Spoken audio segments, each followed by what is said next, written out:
اعوذ باللہ من الشیطان الرجیم بسم اللہ الرحمن الرحیم۔ السلام علیکم محترم ناظرین و سامعین۔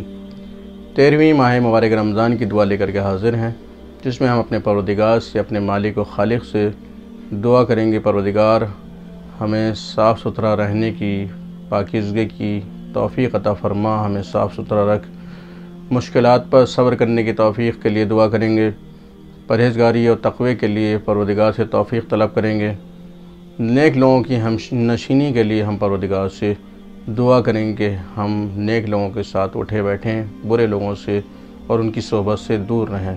اللہم صلی علی محمد و آل محمد۔ بسم اللہ الرحمن الرحیم۔ اللہم طہرنی فیہ من الدنس والاقذار وصبرنی فیہ علی کائنات الاقدار ووفقنی فیہ للتقی وصحبت الابرار بعونکا یا قرۃ عین المساکین۔ آئیے دیکھتے ہیں کہ آج کی دعا کا ترجمہ اور مطلب کیا ہے۔ شروع کرتا ہوں میں اللہ کے نام سے جو انتہائی مہربان اور بہت زیادہ رحم کرنے والا ہے۔